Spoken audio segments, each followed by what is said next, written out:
So with the heightened awareness, the medical professionals, the referring physicians are learning a lot more about it, as are women. Is it a good thing? It is a good thing. This really is nothing new. We've known that breast density has two issues associated with it. Number one, it makes it harder for us to detect breast cancer in women with dense breast tissue, so it limits mammography somewhat. And second thing is that women with extremely dense breasts have an increased risk of developing breast cancer. So for both of these reasons, looking for adjuvant technologies is worthwhile.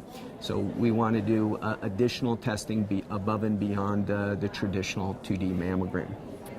14 states have ratified or enacted legislation about informed law, including your state, California. It seems to me, from the wires that I'm seeing all the time, that a lot of the driving of informed legislation is coming from politicians. Interviewed Nancy Capella yesterday. She mentioned that it's really the women driving the politicians. But I guess the million-dollar question is, why aren't physicians, why isn't the healthcare community really driving this informed bus? So there's a number of answers to that question, and it's a good question. The first is that we have to have the technology. There's been a push in the last 5 or 10 years to develop new technology that is more able to effectively screen these women with dense breast tissue.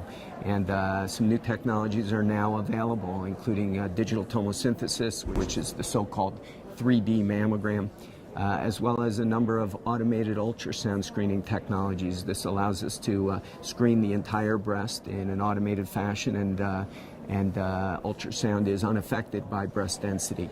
There are some other technologies that are also being developed, and as these new technologies become available, the issue regarding payment is important. Insurance companies don't have existing payments for these technologies, and so that piece has to be worked out as well. So it's one thing to tell a woman you have dense breasts, you need additional testing, but if that testing is not covered by their insurance coverage, then it becomes an issue. And so these pieces need to be put in place. However, from just the patient advocate standpoint, clearly we need to do a better job of screening these patients, and I think it's good that people are talking about it, and legislation is being put in place that will only push the process forward. Great. In terms of the legislation, a couple of years ago when it was first starting to be talked about, there was concern I sensed from the healthcare provider community about its impact on workflow. Can you address workflow and how it's impacted your practice? So traditionally we did a 2D mammogram, and we were extremely effective at finding cancer in women with average breast density. It's about 85% sensitive in picking up breast cancer. But we have this subset of women with extremely dense breast tissue where we only find 1 out of every 2 cancers that are occurring. And for this subset, we need to do adjuvant screening. And again, should that be with automated whole breast ultrasound? Should we use the digital tomosynthesis?